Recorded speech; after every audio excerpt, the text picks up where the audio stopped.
What's up, guys? It's James, Chris, and Jeremy back here. It is episode 30 of the Washdown podcast.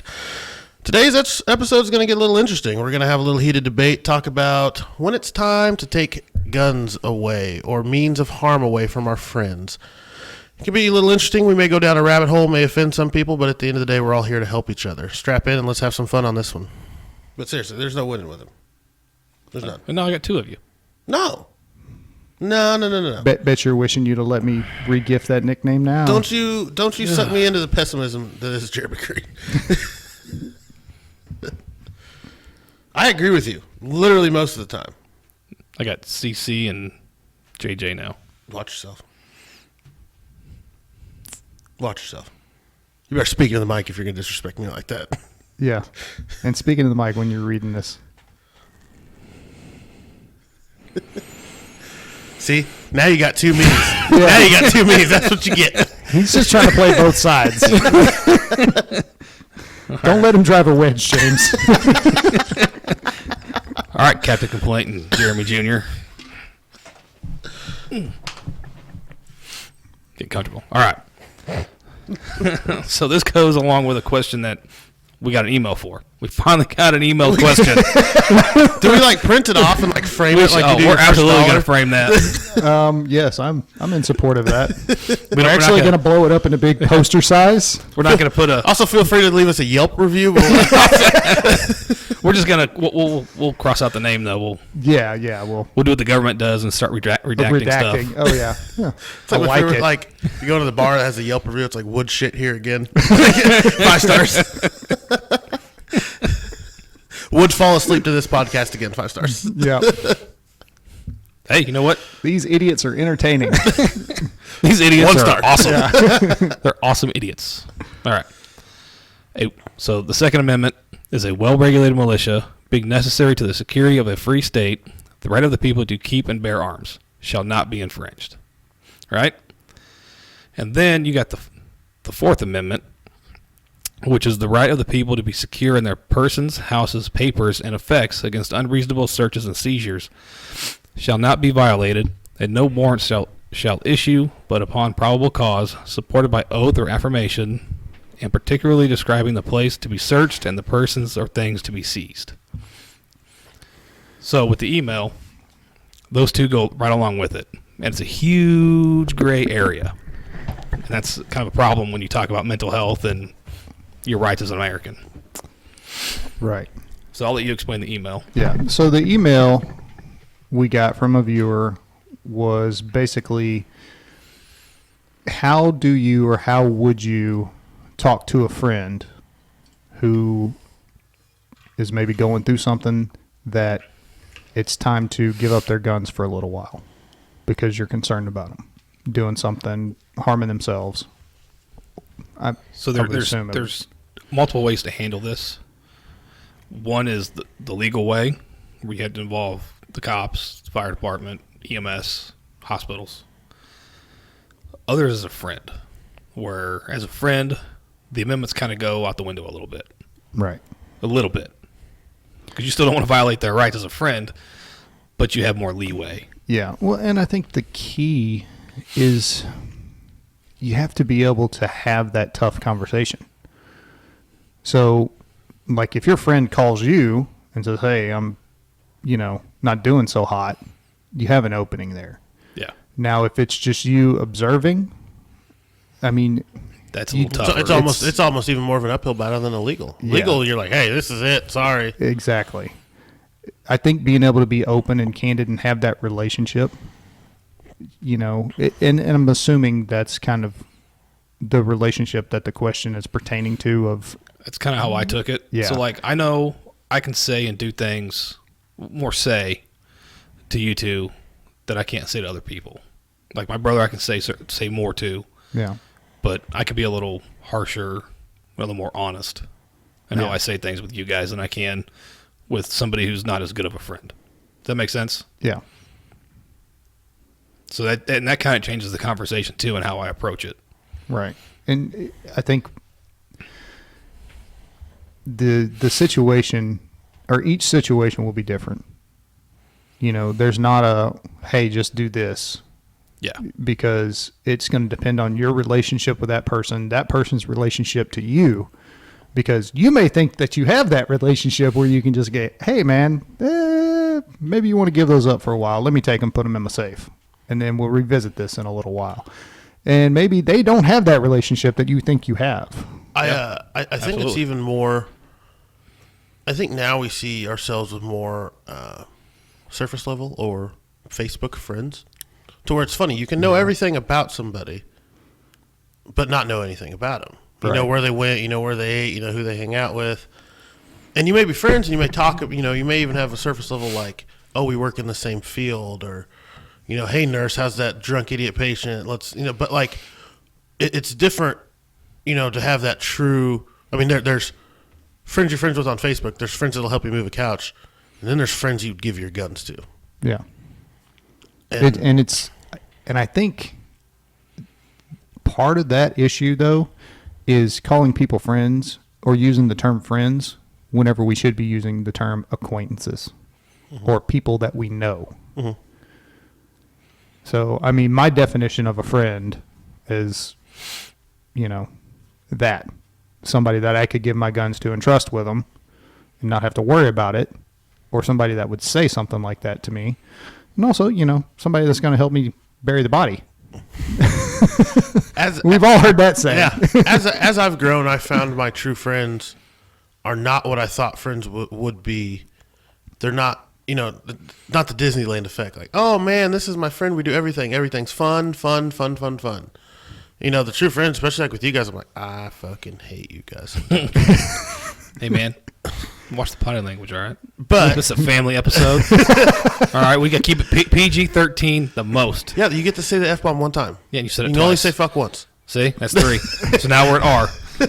Might as well go for NC-17 at this point. Fuck it. But you know the point though. But like the true friends are the ones like those hard conversations that you don't really like, and or being told something you don't really like. You're messing up. This is stupid. Well, you know, an acquaintance is going to tell you what you want to hear. A friend, a real friend, is going to tell you what you need to hear, and they're going to be honest with you. So I think if you have that relationship with somebody, yeah, it's a shitty conversation to have, especially if you're approaching the conversation and it's not being brought to you. I mean, that's got to be really hard. But at the end of the day, like we were talking about earlier, what's going to help you sleep at night? The fact that you had that conversation and potentially help that person avoid going down that path where, you know, they're not going to be your friend anymore because they're dead. Or, you know, not having it. They may not be your friend anymore, but they're alive. Exactly. I'll live with that. Yeah. Eventually, they're going to come around. Because once they go through treatment, if they follow through it and actually, you know, complete and heal from whatever their issue was, they're going to come back and thank you. Even if they don't come back and thank you, I think it's your response. And that's the thing. As a friend, an actual friend to somebody, you have a responsibility to that person.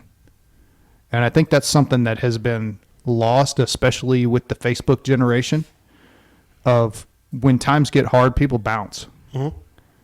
And, you know, I still have friends that I grew up with that I can call. You know, and I haven't talked to them in months or whatever, but I know if I'm going through something hard, I can call them up, you know, because that's how I was raised. I have a small circle of friends, but the people that I call friends they're fucking friends. They're not acquaintances. Now we just went straight to Netflix. Like, where are we stopping? We can go to Hulu, we can go HBO. Shit, let's just Skinamax. I mean, Cinemax. And when we were talking about this in pre-production, one of the things we talked about was like, there's so much more. Not to dismiss the question, because to the viewer that sent that to us, it posed so much more for us, because we talked about gun rights, but then we just talked about what mental health what it can take from you in general, including freedom. So for those, you know, that don't really kind of know the system, like a lot of first responders do, there's if someone displays, severe or abnormal behavior, severe mental health, severe depression, anxiety, suicidal ideations, we can, what we call in the state, in our state, 96 them. That's the term, or it's a 96-hour psychiatric hold. And it's not fun. I don't hear anybody ever say, hey, I want to go back and do a 96. Unless they're just homeless and they but it's not fun. And so in our state there's multiple ways to do it. From a first responder aspect, we can do where we witness it. We tell the nurse at the hospital, hey, this patient said these things. Police officers have what they call the CIT form, like a crisis intervention form, where they fill out and it's documentation, or a family member or friend can do what we call the affidavit, and basically it's a legal document that says, hey, this person said this. It's one of the hardest things I've seen are the friends. A friend will call and say, hey, I got these text messages. Hey, I got, they said this to me. I think they need help. Okay, well, they're, we talked to the person. I didn't say that. They can lie. It happens. And the friend, we talked to the friend and say, hey, we believe you, this person needs help. We think they need treatment, but we need your help and documentation of this. I have yet to see anybody ever say, yeah, no problem. Usually it's always, I've seen a daughter do it for a mom. Well, yeah, but mom, she wanted to ask herself. But mom was drunk. This was outside of a bar. Mom was drunk, too. So now you're another gray area. Mm-hmm. Yeah. But it's not easy. Because essentially you are taking somebody's personal choice away, whether it be their guns, whether it be their freedom, whether it's not just a knee jerk, hey, not a problem, we'll figure it out later decision. Yeah, and we have to be so careful about that stuff because of the liability that we face, not only, and that law enforcement faces, the hospitals face, and all that stuff. All of these laws are written, and they're just like any other law. They're not written to be super clear. There's always this gray area where you can interpret it this way or that way. It goes back to our Star Wars reference. Yeah. A certain point of view. Yeah. So, and, whenever it comes right down to it, it's a liability issue, and we're going to err on the side of caution to keep that person safe, but also our the rest of the public too. Mm-hmm. Because we are responsible not only to that person, but to society as a whole. And that's one thing I don't think we really talk about. When we've talked about mental health on the show, we talk about the person. Yeah. It's not always, we can talk about suicidal ideations, but homicidal ideations are just as real. And, even more of a danger to the public. And they're scary. Yeah. Yeah. So you're 100% right. It's not just about us. And so to kind of touch on that a little bit, and we can kind of dive into it if you want. The article that I sent you guys from NAMI, basically it stated in there that only 4% of violent crime is perpetrated by people with a mental health issue. Yeah, but it's the ones we hear about the most. Yeah. So that helps to increase the fucking stigma of mental health, and yeah, it's still it's that's bad still a press. lot though. That's the thing. So even 4% is still a pretty good portion. It's still too high of a portion. Let's just say any is too high. Sorry. We're gonna have to get our pre-production thing really. I need a headset that's got the mic on it, like right here, like a sportscaster. One that's using the Big 12. Look at that. He's trying to bring it back, but it ain't happening. That damn Geico commercial where it's like you guys. The unenthusiastic sports announcer where he's like, and there's a touchdown. Go team. Dude, the reason that it gets stripped out is because you're moving it without loosening it up. Yeah. Stop breaking shit. shit. This is why we can't have nice things. If things worked right the first time, they wouldn't get broke. If somebody read the training manual, they would work right the first time. Yeah. Red. What's red? Anyway. How about this? Every piece of equipment you break, you have to replace. That one's mine. I want it back. We're on a budget. I don't know if you noticed. We made like 17 cents on Spotify, so try not to. No. We're up to like $2. Oh! Hell yeah, man. We're getting that Joe Rogan money. God, I lost my point. So what I thought was interesting about the article, because I did kind of okay, I hurried up and read through it. I read it. It wasn't a bad article. I don't think. No. I think it's so much more than 4%.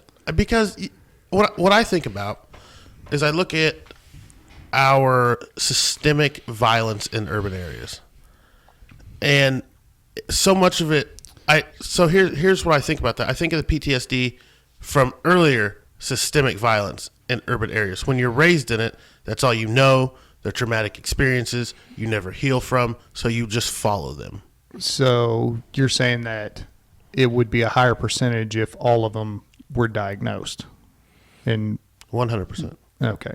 So, I mean, that does make sense, and I can see that view totally because... I think it goes back to, like, we talk about suicide and first responder, when not every suicide, or not every death of a first responder by a firearm is reported as suicide, what the white paper said. Yeah. So that would because that would go into Well, gun violence. Suicide's included in the gun violence. So here's the thing to remember, and this is a PSA for everybody out there. Whenever you read something on the internet or read some report It's or fact. paper or document, some study, you have to remember that it's a study and it's from a limited sample of people.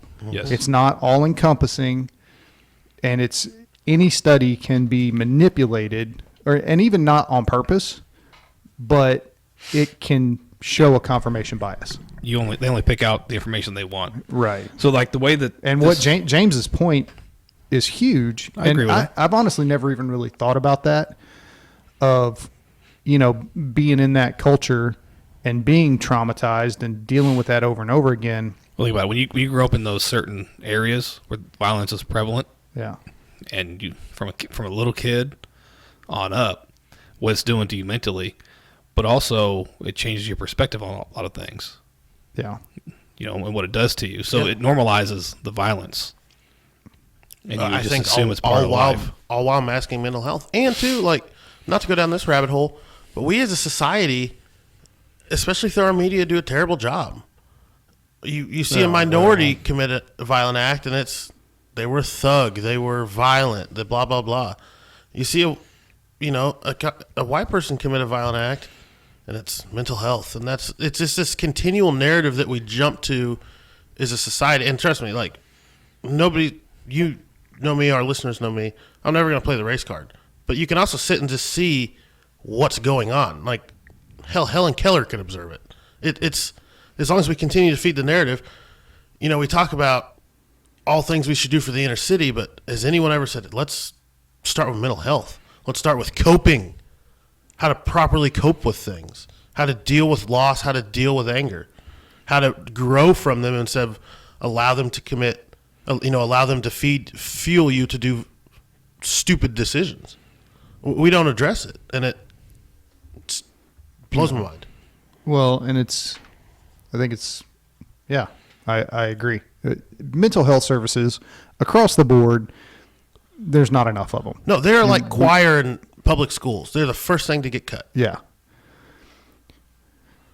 And Dude, I'm not touching this one. and this goes into, like, when we don't learn these coping skills and we don't learn these healing mechanisms, then how are we supposed to be able to help those who need it? How are we supposed to help our friends? We don't have, that discussion was never prevalent. If you grow up in a home with a carpenter, you kind of learn some shit. So when your friend needs help building a deck, hey, I had this knowledge growing up. Sure, let me help you with that. But just think about if we put proper coping mechanisms and things in place, whether it be in public schools, whether it be in the household at the dinner table, to where it's just common knowledge, to where we can say, hey, recognizing this, we need to have a discussion about this. Let's talk about this. So we're not traveling the legal avenues. It starts it's one of those things like, which came first, the chicken or the egg? But we're going to continue to have this problem as long as we don't address it in the forefront. And then all of a sudden we're just like, hey, deal with the shit sandwich we just gave you. yeah. Well, and I think it partially, and this may piss a lot of people off, but strap in, folks. Perception versus reality. Mm-hmm. So if we're talking about those neighborhoods, and culture. And what those kids see on TV, what they listen to in music, it feeds that narrative. Again, it's not giving them coping skills. It's not glorifying anything but, you know, the drug life or all of this stuff, because that's what they see constantly. That has to shift. Yeah. When death is all around you, because you can't be upset if all of a sudden you start to devalue human life. Yeah. But I think the same thing goes for those cultures. Growing up in a all-white town, being the first African-American to graduate from my school, I see the same I wouldn't say the same level, but like where you see the adaptation to death and everything around you, you also see in smaller towns kind of disconnected from that, the ignorance, just simply not knowing any better of what really goes on. And you see narratives and ideas fed by things that aren't just real or exaggerated. Yeah. You know, you see like, oh, the inner city's so violent. You know, those people in the ghetto and people in lower income areas are just so violent. Oh my God. I was having this never conversation. Understand why. I was having this conversation last night at the station, and one of the guys that I work with is a Marine, I guess. Once a Marine, always a Marine, you know, whatever. But he was talking about guys in his unit. One guy was this black guy from Alabama who'd never seen a white guy before, and this other guy was a white guy from West Virginia who'd never seen a black guy before, and they're best friends because they took the time to sit down and talk to each other and realize how much they had in common. Their differences, they're not that far apart. When did we lose the ability to sit down and have a conversation and actually listen to what... Right here. Right. But listen to what you're saying, and I take that in, and then I tell you my perspective, and you listen to it, and then we can talk, and we agree or we disagree on subjects or whatever, but we're still friends, and we still see each other as human beings. So here's a question. I'm going to go back to our original question from our viewer. What is your view, if this isn't, you know, if the time has come to have the discussion about maybe taking firearms away from somebody who could possibly be a danger to themselves, is it a statement or is it a discussion? Depends on the situation. Yeah, I think it's... Okay. You want to talk about you? Sure. So you told your story. Yeah. What happened to your guns? They're at your house. I took them. It wasn't a discussion. Yeah. It was, I'm taking them. Period. And I've still got them. The only reason that you still got them is because... What is it? Possession's 9/10 of the law. They're mine. We didn't want to move the safe twice. So... But I took it. Also, So there was no discussion there because of the severity of the situation, what happened, which we've talked about. Mm-hmm. Yeah. And it was not, and part of it was Rachel didn't want him there. Yeah. That was a huge part of it too, don't get me wrong. Yeah. But sometimes you don't get to have that conversation. Plus he had no say because we locked him up. Yeah. but it was also a lot different than you and I. Right. And you can tell that story. I thought to me, it was a discussion. No, it absolutely was, because you called me and then we sat and talked about it and agreed. So, I mean, and the situations are different, but they're similar, you know. So, yeah, man, I mean, I think it's like we go back and talk about, it's a hard conversation to have, but you have to have it, and each situation is different, you know. It's kind of like running calls. Yeah. Yeah, you might get 4 chest pains in a row, but those 4 chest pains are going to be completely different, and you got to approach each one differently. One's going to be drunk. The next one's going to be more drunk. The third one's going to be the drunkest. The last guy might actually have a problem. Or, you know, then you run that 5th one, it's a 35-year-old anxiety. Yeah. And that's why they have the chest pain. Yeah. But you got to approach one and see it for what it is and determine which road you're going to take. Am I going to take the highway? Am I going to take the side street? Or am I going to take the country road that's gravel? Yeah. It's going to take me longer to get to where we need to go because Well, that's what I got to do. You know, and then if we're going back to talking about my situation, your situation, or whatever, so like My situation was what it was. It was hey, we're taking them, no discussion. Okay. But I get it. But no, I mean, dude, I was in no position to argue. I was like, that was the furthest thing from my mind at the time. Mm-hmm. But So- how easy would it have been for you to do your hold and do your treatment for the month and then come Right. back and you kind of, it's not that I don't think you would have half-assed it at all, but you're but now you come home and you got to deal with the reality of everything at home because we've talked Right. about that too. Yeah. And now, things are tense, they're bad at home and around your friends and Yeah. you go, fuck it, I don't want to deal with this anymore. Right. And nobody's home. Pop. Done. Yeah. Problem solved for you. Yeah. Right? Because that's what people usually think. Well, I won't say usually, but there is that high potential, and we talked about that in treatment, and we've talked about it here on the podcast, that But when there's you run that those treatment. suicide calls, Yeah. that's what they say. I'm going to fix the problem by killing myself. I've been told that by many patients. Yeah. I'm like, it doesn't fix anything. Man, that's the whole. Yeah, there is that treatment hangover or come down, because especially when you're an inpatient, you're in this perfect little world where the only thing that you really have to worry about. you get those nice little socks with the grips on them. They never gave me any of those. What? I didn't want. Well, I got the gout, and walking on hard surfaces with those, there's not enough cushion, so it would have made me miserable. My grandpa has a bunch of bears, and that's all I wear around the house. So, but you're in this perfect little bubble, Yeah. where all you have to worry about is yourself and healing, and like the outside problems. You're not really. I'm not going to say you're not dealing with them, but they're not at the forefront.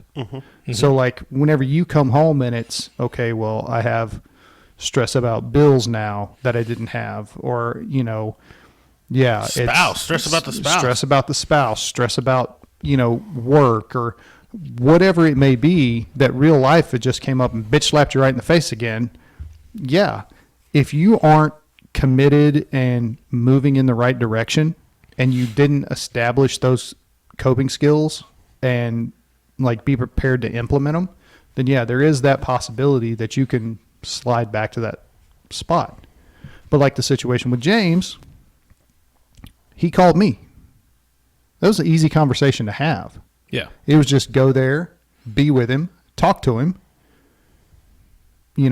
agree on, okay, yeah, dude, I'll take him. We'll keep him safe for you. And that's all it was. Clean your guns, by the way. Yeah.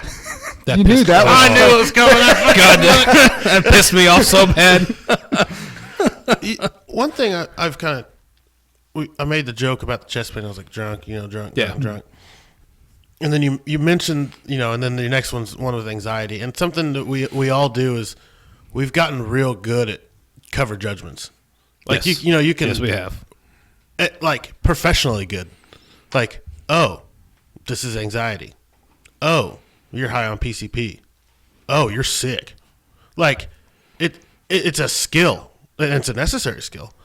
And so many times, too, it's just like, oh, yep, you want to kill yourself? Okay, yep, come have a seat in the ambulance. All right, yep, we'll take you to the hospital. Like, it just becomes so mundane. So I'll be honest. I still ask the questions on the way.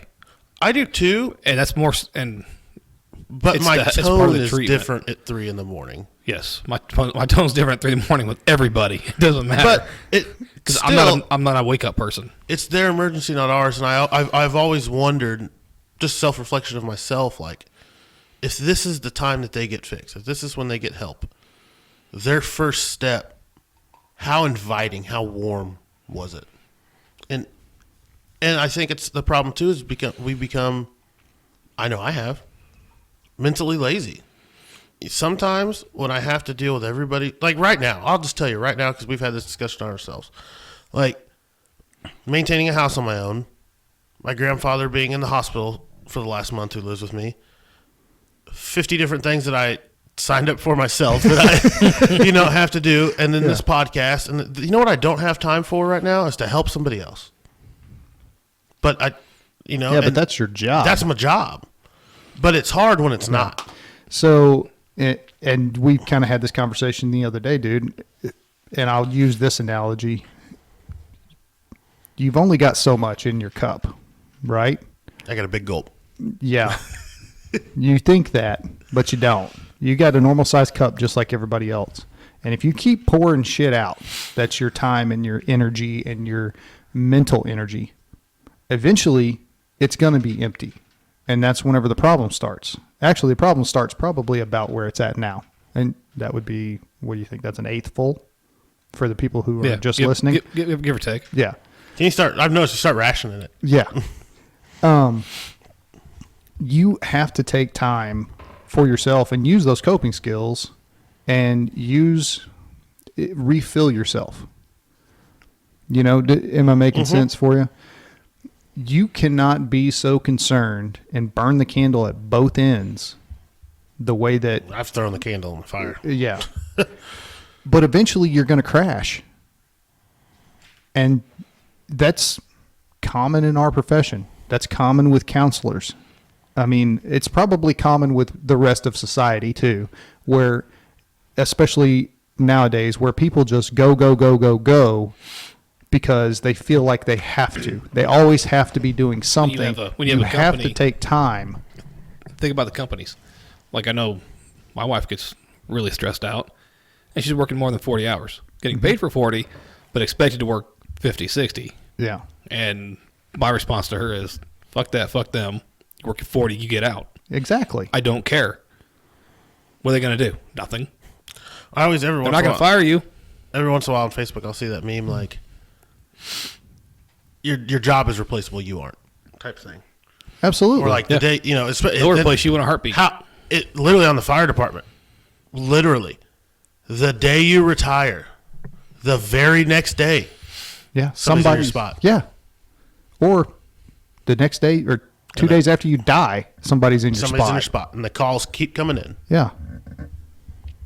I mean, ultimately, that's where you have to, like, look, and I'm not saying don't love your job, don't put yourself into that, you know, don't. Still want to work hard. Yeah, work hard, take pride in yourself and your job, but you have to take pride in yourself. You got to know your limits. Yeah. Know your limits, and then, because ultimately you're going to be a better father, husband, employee, brother, sister, whatever. Pal.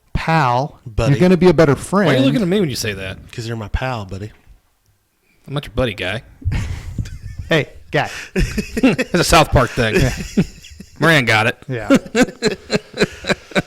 Did you get South Park in Louisiana? I didn't watch South Park. He got two channels. Yeah. He got Comedy NBC. Central was not one of them. You got NBC and like part of ABC. Anyway, back to my point. Back to the point. You're going to be more effective and basically just happier if you take the time to work on yourself and to let yourself basically be refilled. You know, do the hobbies that you like, you know, meditate, coping skills, whatever it may be. But you cannot, and I've read this in a book by Nick Kamalazos, who's a former Marine Raider, and he talked about how guys, whenever they get out, how they crash. And the visual or the analogy that he used was, you know, all these high-speed operators, they're on this train, and they are going 100 miles an hour. And then whenever they get out and stop, it's a derailment. It's not a nice slow down to the station. It's a sudden stop. And that's what you get whenever, you know, because basically what we're talking about here is burnout. Mm-hmm. And that's the stage that you will reach whenever you're working, you know, 7, 8, 9, 10 days in a row at the station. And then you've got... Stop looking at me. And then you've got committee meetings every day of the week. And you're dealing with personal issues and family issues. Stop looking at me. Dude. That's what you're doing. Yeah. And that's why you're trying to cranky. We've both been guilty of it. Yeah, I mean, I still do it. Yeah. Work 4, 5, 6, 7 days I did my in a row. health screening. Yeah. And I was still green in every category except my weight. Okay. So I'm just going to push it hard till next year. Yeah. Okay. Deal with your shit. You know, I think it's great. It's a good thing I don't have like a little mental health box. Like, you know how they do the green, yellow, red? Like, oh, your blood sugar's in the yellow. We got like mental health be like, oh, you're in the purple. Figure your shit out. I think it's great you're doing all the stuff you're doing. Don't get me wrong. I really do. You know what? I'll tell you right now. There's a point where you got to say, no, I'm done. It is a distraction.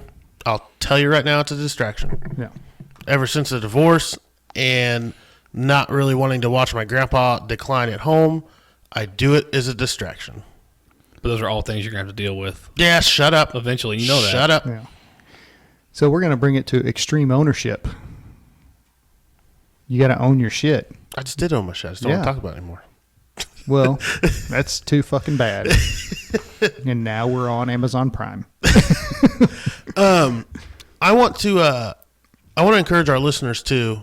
Our email is thewashdownpodcast@gmail.com. Just like our first viewer sent this question, I want to hear from our viewers too. If you have made it this far and haven't been annoyed by us in this episode, send us a Facebook message. Send us an email because I want to hear, because I know you've all had these hard conversations with friends. I want to hear how they went. I want to hear, talk what they were about. You don't send names or anything, but we'd love to hear it and even talk about it on the show, just similar situations and how you dealt with it. I'd love to hear them. Yeah, absolutely. Yeah, we always welcome viewer questions. Mm-hmm. So, and then I don't know how far we don't we've know gotten. that yet. We've had one. Well, we still welcome them. That one was welcomed. We still welcome them. I just want to point out we've only had one. Yeah. You have our inbox, asshole. You guys suck. You know what? I'd welcome that one too. At least I knew they watched. At least back it up. Yeah. You tell me why. What is it that you don't like? Yeah. Is it my voice? I'll get a voice changer.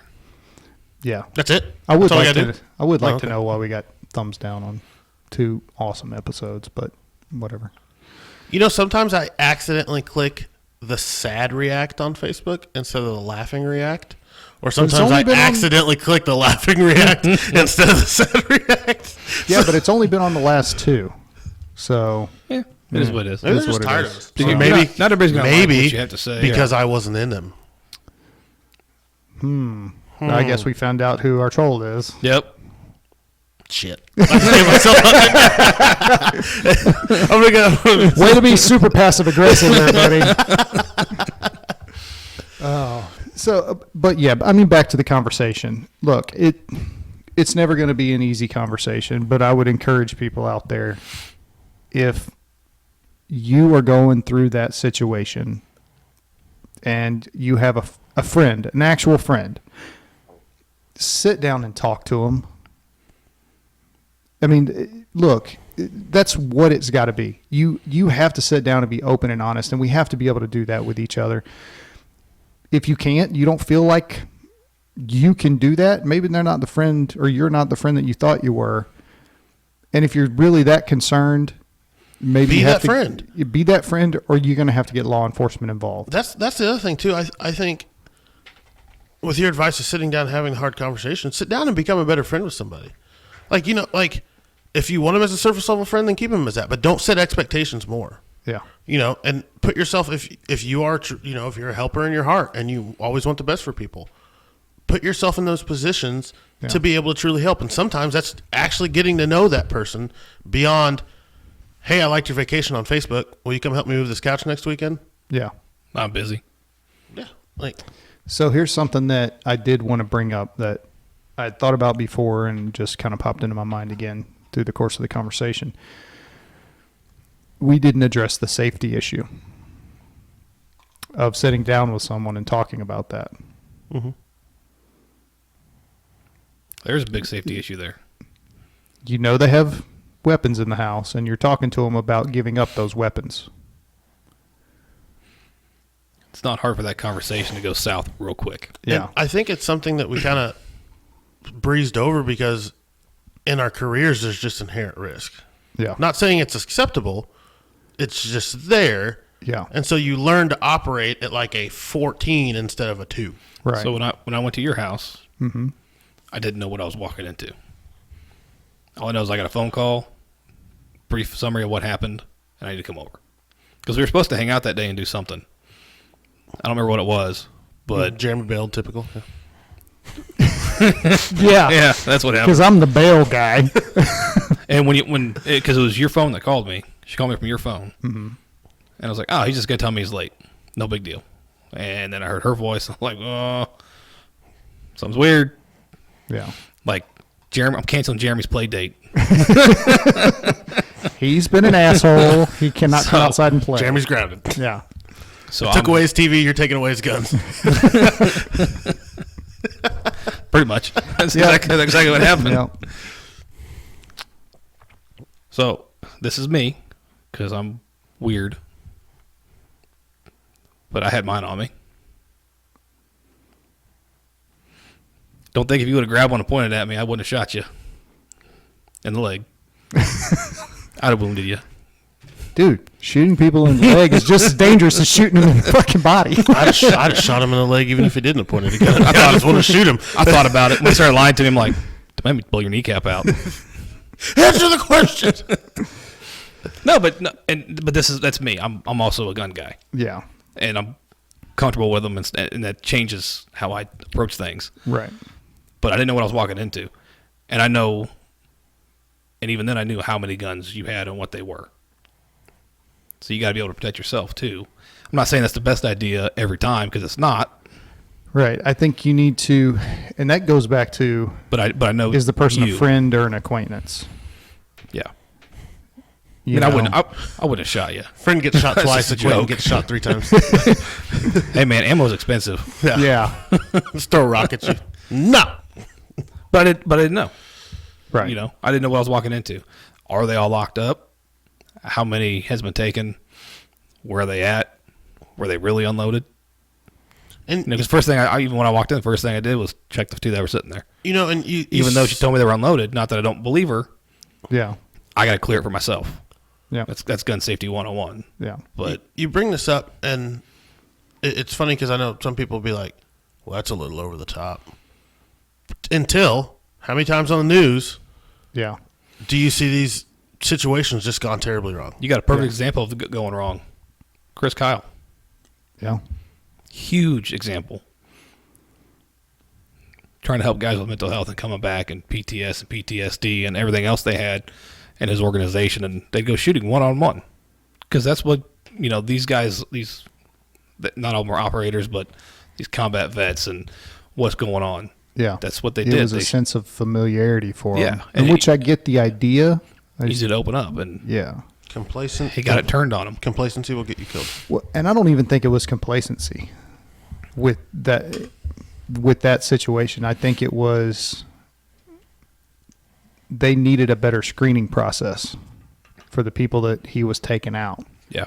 It was still new. Yeah, Still it trying was- to figure it out. Yeah. But And I'm not blaming that Chris guy Kyle at all. Yeah, no, and I'm not either. That would just be stupid. The dude was a freaking hero. He'd kick your ass as a ghost. Yeah. But He's got ghost sniped. that guy that he took out, I think, was probably past the Yeah. point where he could have helped him. Yeah. I mean, and obviously he was, because he shot not only him, but he shot his friend, and you know, it was He needed to go to the hospital route first. yeah, And maybe in 6 months or something. or more, yeah. Then he Yeah. would have been able to do that and get more help from somebody who's like him. You know, I have a question. Okay, ask it Talking about this, shut up. to the point. Don't circle around it. I'm going to time this question. Hang on. Let me just die off at the end. All right. And go. Are there some? Do we actually have to look at this as some people aren't healable? Can mental health be just like a cancer? Is there no turning back? I mean, because here, if knowing what you know now, if you take a person like that, say they get out of jail, would you ever take them shooting? That guy, no. But let me throw a little caveat on there. I don't know that anyone is irredeemable. I would like to think that everyone can be irredeemable. With that being said, you commit a crime like that, I think you should spend the rest of your life in prison. Now, you can be a good person in prison, but you took someone's life away, so that's where you need to be. Even if mental health was the main cause? Don't care. I mean, so that's what I'm saying. What's the severity that mental health is no longer fixable? So I don't think that I'm understanding your question. You are. You answered it. Truthfully, is that where we're setting our line? His mental health could be fixed. Can it? Can it? With medication and things like that, there's the potential that he could be. There's potential that everybody can be fixed, but not everybody's going to be. We've seen plenty of people on the calls we've run, just in our city alone, and there's no coming back. So here's another question: not only the conversation you have when you take somebody's guns, what about the conversation you have before you give them back? Yeah. And I think that's even the bigger and harder conversation. Like, I don't think you're ready. Fuck you, yes I am. We had that conversation. Yeah. And I said no. You know what I mean? Like, so that's my point. Like, at what point do we just say, no? You're past this point of, are we saying a crime? Is it committing a crime past the point of healing for mental health, or? I think it's such a gray area. Because you can't really heal for society if you're in prison. I don't know the answer. You're not going to get your guns back if you go to prison anyway. Yeah, that's the if you created if you committed the crime or whatever. I mean, that's what we're talking about. The question that was posed to us was, there hasn't been a crime committed. Yeah, it's a friend who you're worried about. It's a friend who you're worried about. So if we want to talk about, okay, you have a mental health issue, you commit a violent crime or whatever, no, I'm sorry, you're out. Period. You don't get them back. Now, in our situations, dude, you go through treatment. If you have to take medication, you take medication, whatever it may be, and then you prove over time, however long it is that you've agreed on, then yeah, I don't see a problem with you getting your guns back. I mean, for me, that's not an issue. Now, if you continue to fuck up and you're not taking your meds and... Okay, so who's going to police that part? Who's going to make sure that you, as an American... That's why I'm interested. See, there's a whole lot of moving parts in it. Dude, it's a hard conversation, and it's a big gray area. And the last line, shall not be infringed. That's a big one for a lot of gun owners. And I'll be honest, I'm like 90% on that side. There's times where I'm like, no, that one shouldn't. Yeah. But again, who am I to say that? Who am I to tell you what to do? Let's look at suicidal and homicidal ideations, right? Two separate, different things, but they always just kind of thrown together, right? Yep. If I take my gun and I point it at Chris and I pull the trigger and the gun jams, that's a crime. Yeah. If I take that gun and point it at my head and pull the trigger and the gun jams, that's not a crime. Is it? Is it not a crime? They're not going to arrest me for it. Now, I could be placed in handcuffs for your safety. For my safety. Yeah. And receive a lot of mental health treatment, maybe against my will. But the prosecutor's not going to write me up for attempted murder or armed criminal action charges like they would if I had homicidal ideations and my gun jammed. Yeah. So, Chris and I are... Which your gun would totally jam. Fuck off. Not anymore, because somebody cleaned it for him. So, if Chris comes over to take my guns, and I'm in a weak spot, I point my gun at Chris, and it jams.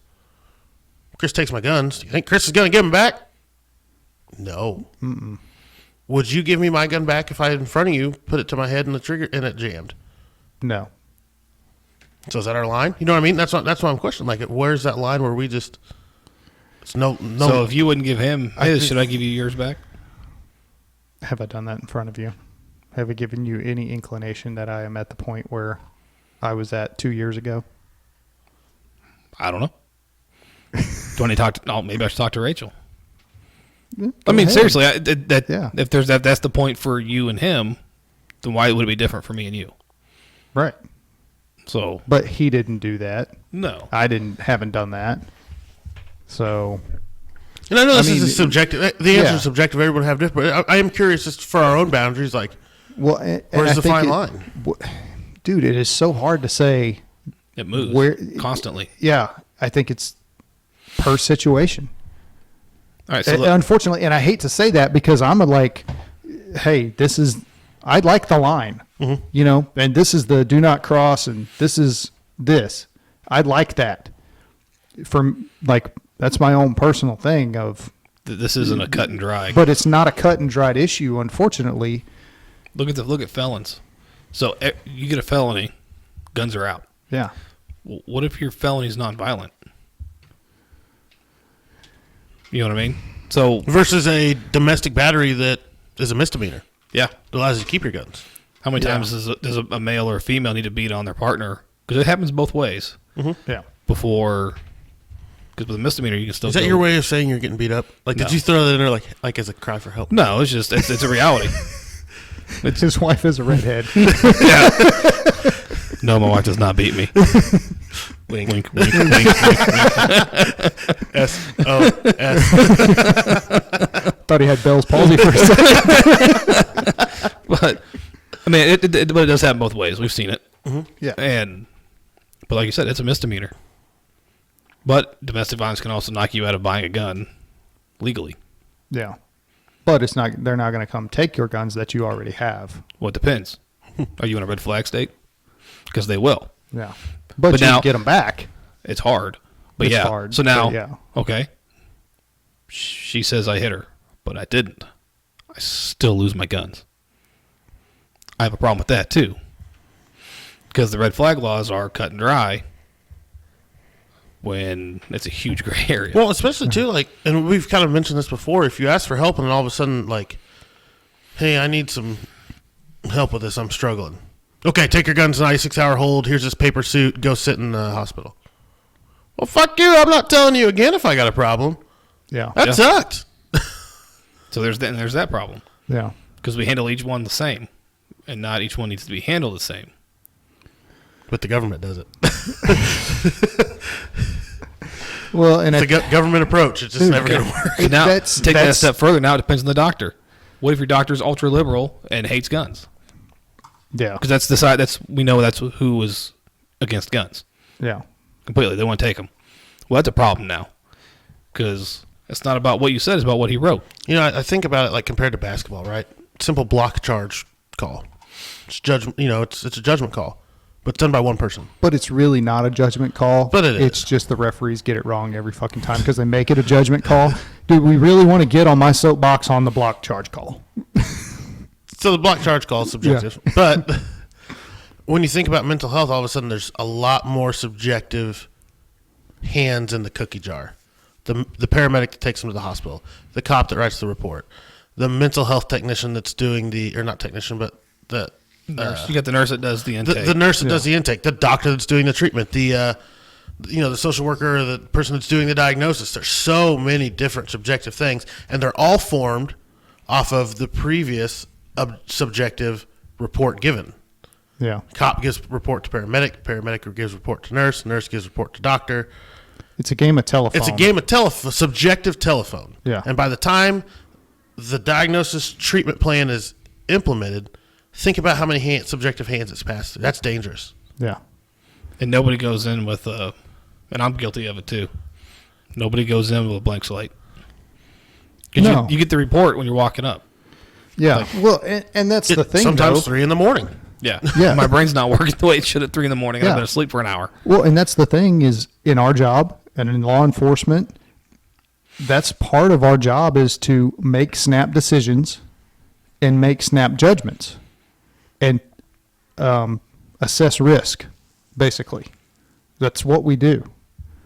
So, yeah, we're going to err on the side of caution, especially in those situations. Is it right? Is it right for that individual every time? Is that what's warranted? And that's what's so different. Like erring on the side of caution in someone that passed out, right? Let's do a 12 lead. Let's look at your heart. Let's do all these different tests. It isn't inconveniencing you or isn't taking away any freedoms or anything like that. Mm-hmm. We just want to check. Yeah. But in mental health, that's completely different. Oh, yeah. Side of caution is this is going to suck. Yeah. Your freedom's getting taken away. Potentially a lot of other things. Like literally, they take your clothes. Yeah. They take your freedom. Yeah. Like, here's your medication. Oh, you don't want to take it? Then you're getting a shot. But on the other side of that,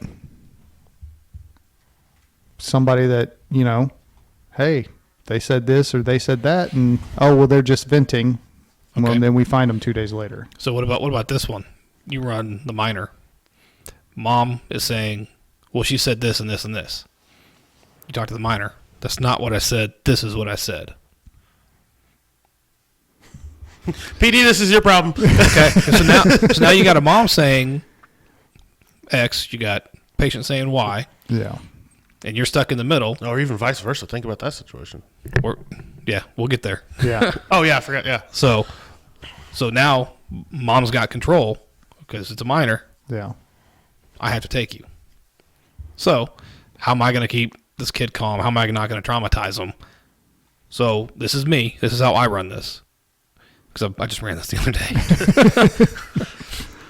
I'm going to be 100% honest. Like, this is what's going to happen. You have to go to the hospital with me because your mom is saying this. We have no choice. Your mom is in charge of you. Mm-hmm. You're a minor. When we get there, they're going to ask you a lot of the same questions I am. You're going to have to take your clothes off. You're going to put a paper gown on. You're going to sit in a room. You're going to talk to nurses and doctors constantly. And the best way for you to handle this is to be 100% honest. If you do have an issue, you need to tell them. That way they can fix it, and we no longer do this. Because you don't want to see me again. And no offense, I don't want to be here again. Let's get this fixed. That way you're not in this position anymore. Your mom probably doesn't want to do this. You don't want to do this. The cops don't want to be here. I don't want to be here. There's other things we could all be doing. And I'm not saying I don't want to help you, because I do. But there's better ways of handling things. Just the other night, like a week ago, I was downtown and we ran some homeless guy that did not have a medical emergency. Shocking. And it was, me and my partner and a couple cops there. We're talking to this guy. He's like, I'm tired. Okay. Not a medical emergency. We're not just going to the hospital. It's Saturday night. Like, we're not just going to go to the hospital for every little thing we can think of. And he keeps trying things. And like, I hate to tell him, like, hey, man, just say you have chest pain. Like, you know what I mean? Just give me the buzzwords here and we can make this work. And so we're playing this game for like 10 minutes. He's like, well, I'm just suicidal. And I remember all four of us on scene were like, God damn it. But, because that's the problem too, is like, it's just, is he suicidal?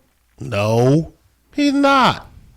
But like, yeah, but because of liability issues, you have no choice. Yeah. At that point. The thing is, it's not just liability issues. It's state law. Mm-hmm. Yeah. If they say certain things, that's what it meant by you have to take them. Yeah, but it was just that unanimous, like, yeah, dude, and I get that. So then you run the call where, you two are hanging out and you're arguing, and you call and say Jeremy said something. Jeremy says, he's going to kill himself when he goes home. All right, did you say that? Well, no, I never said that. Now it's he said versus he said. Now, he might have said it. We don't know. Wasn't there. But there's no text message. There's nothing written. There's no video. No nothing. Yep. So, hey, all right, see you later. We leave. Because there's nothing we can do. Cops aren't going to do anything. We can't make you. Now, what if you really did say that? You know what I find interesting, and I've ran this just a couple weeks ago. Mental failure to thrive is not forcible treatable. It's not. You can't force treatment. No, and that's unfortunate because I ran that call several months ago. Are they able to answer your questions? Yeah. So I mean, I don't want to call it a game. They can answer questions appropriately. They know what's going on, but they're non-compliant with psych meds. Activity level and depression is plain as day. They don't get out of bed. They won't eat. Family calls, and it sucks. I call it failure to thrive, like, because that's yeah. I know what you're talking about. I've ran 2 of those calls within the past couple of years, and I remember both of them. And we convinced both people to go to the hospital. I think one guy recovered and got his shit together, and the other guy didn't. He ended up passing like a week later. because he went to the hospital and did the same thing.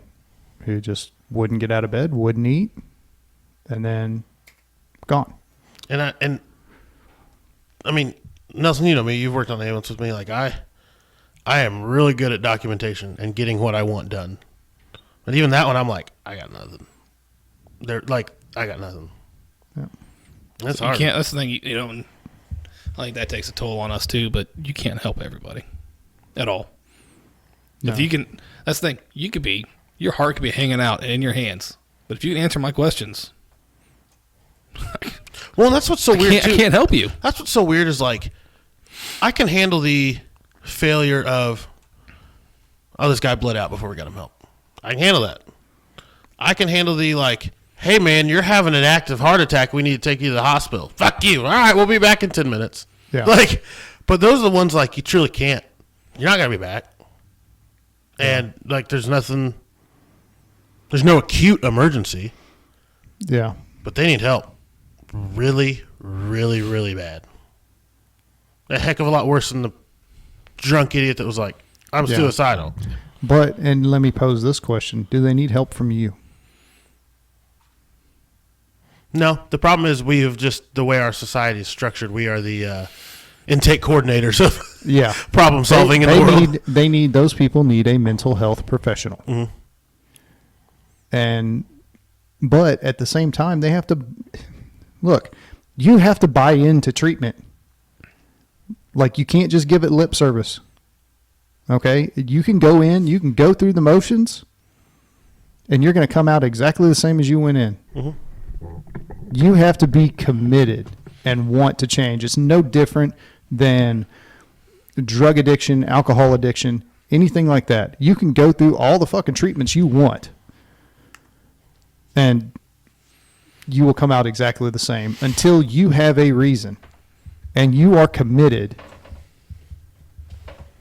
It's not going to change. That's the problem with being a paramedic in today's society. We are endocrinologists, cardiologists, trauma surgeons, and mental health professionals all in a year and a half. Yeah. But you're right. That question was perfect. Like, they need help.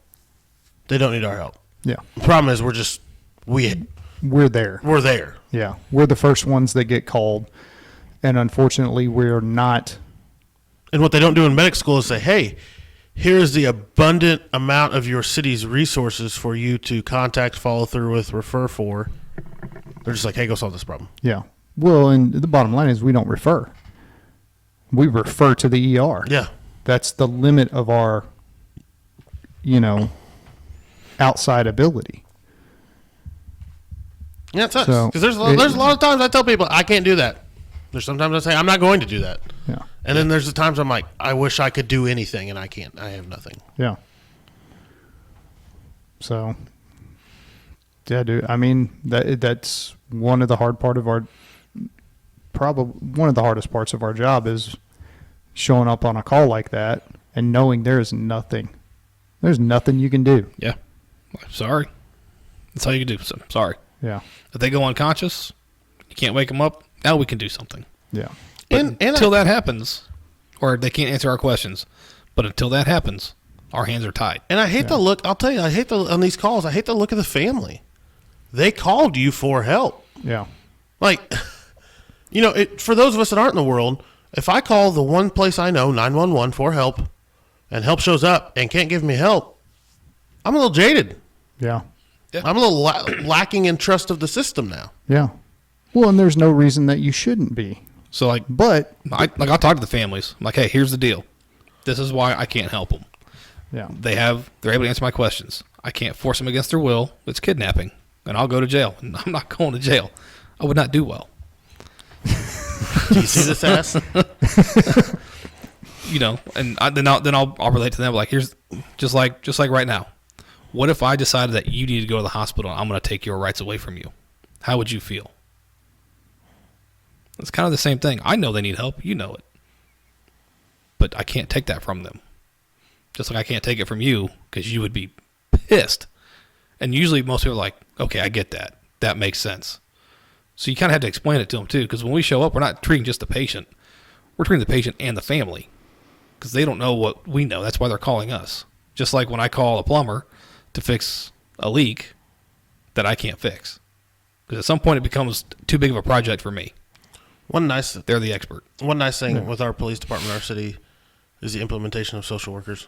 It has been a nice, like even with my ex-wife, before we split up, just that conversation. That's one of the reasons, like I've been so blessed, is just having that knowledge of information of the resources that are out there, not necessarily fixing them, but like knowing where to refer them to. And sometimes, it was to my ex, which was funny. I was like, hey, your problem now, but it was out there. And not every municipality has that. Especially, if I couldn't even imagine going to like doing rural EMS or rural law enforcement, where not only are you 9 hours away from every hospital, the resources just aren't there. Yeah. So. Yeah, but also you can have all the resources in the world, and it's great. But if they don't want them, it's not going to help. Yeah.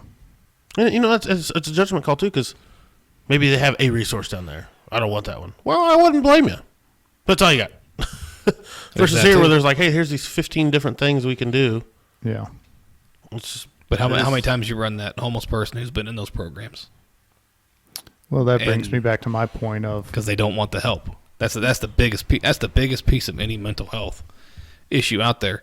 That person has to want to get better. They want to change. They want the help.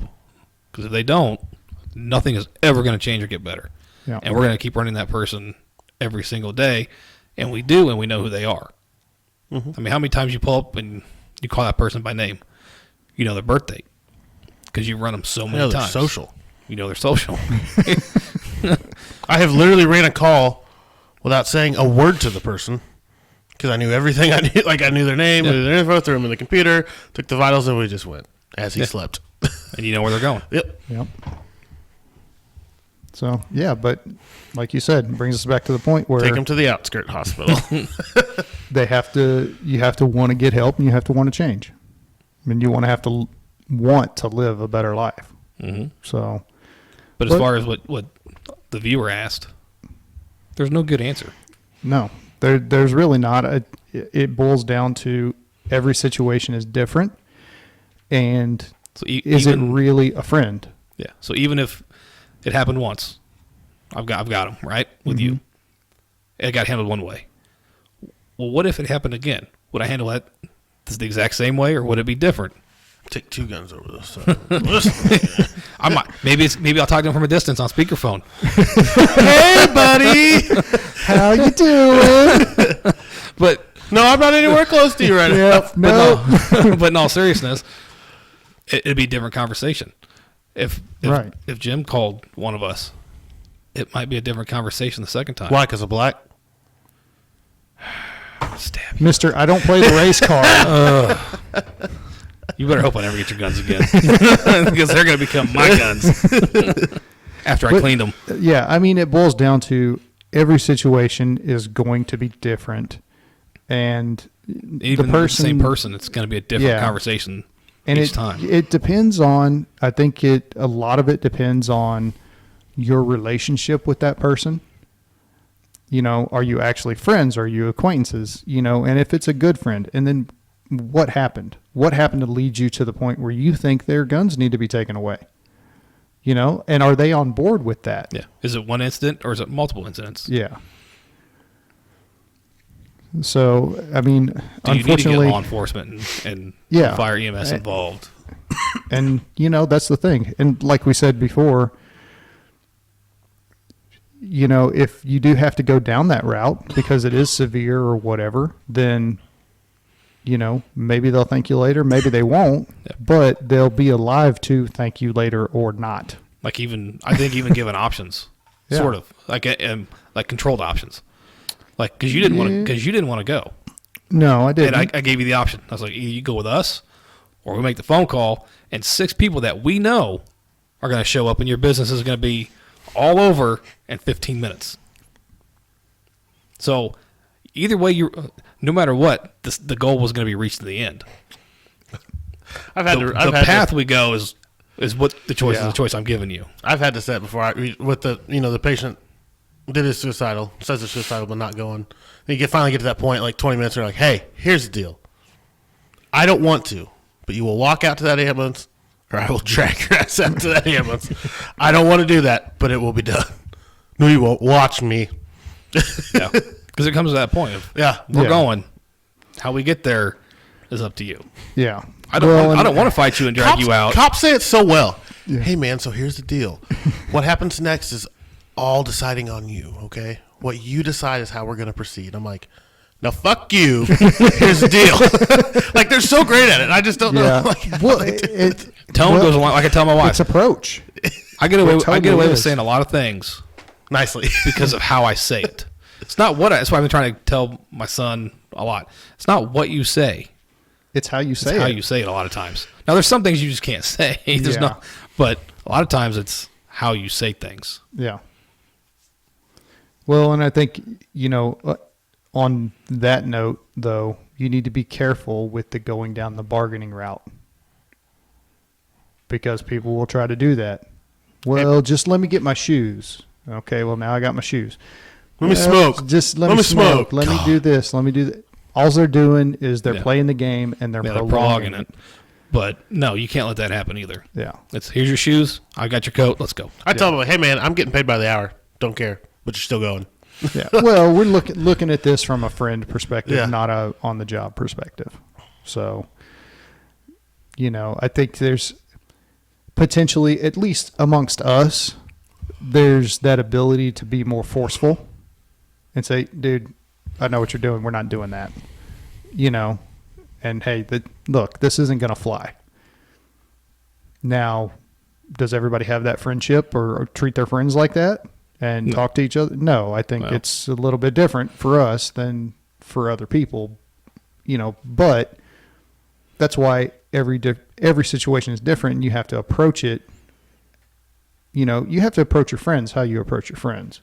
Yeah. You know your friend better than we do. And that changes things. Yeah. So, but as far as... It's situational dependent too, though. Yeah. Well, and I think as far as, like signs and symptoms of how you know when you know. Well, that's experience too. Yeah. You run enough EMS calls, you can kind of... Yeah. And sometimes, but here's the thing. You can't get complacent because sometimes you're still wrong. Yeah. Well, but I mean, so from a friend perspective, though, and it's someone who hasn't reached out to you, how do you make that decision? Is it because you notice that they're drinking a lot more, or they're being withdrawn, or have they said something? Are you waiting until they say something? Yeah. So like on the drinking thing, how do you know they've been drinking more? Because you're not around them every day. Yeah. No, and especially too with our line of work, what do we always say? The job is the last thing to go. Yep. So when we only see them at work, oh shit, I didn't know there was a problem because they were fine when they came to work. Mm-hmm. And that goes back to your surface level or acquaintances or. Yep. That's a good discussion. Yeah. I like it. Thank you, viewer. Yes. Thank you very much. We look forward to more questions. So, I don't know. I think we've beat this horse just about dead. But it's not too late for treatment for the horse. It's not, no. Or the one beating the horse. Yeah. We can still get help for the beater of the horse. Yeah. Need to find some new friends. All right, everybody. Thanks for stopping by. I hope that the conversation that we had today was thought-provoking, at least entertaining, whatever. Like we always say, if you're having a problem, reach out. There are resources out there. If you see somebody having a problem, talk to them. Let them know what resources are out there. And kind of goes back to what we were talking about. If you're going to be a friend, be a friend. Don't be an acquaintance, And that's not to say that you got to be a friend to everybody, but you know who your friends are. So, all right. Love you guys. Have a good one.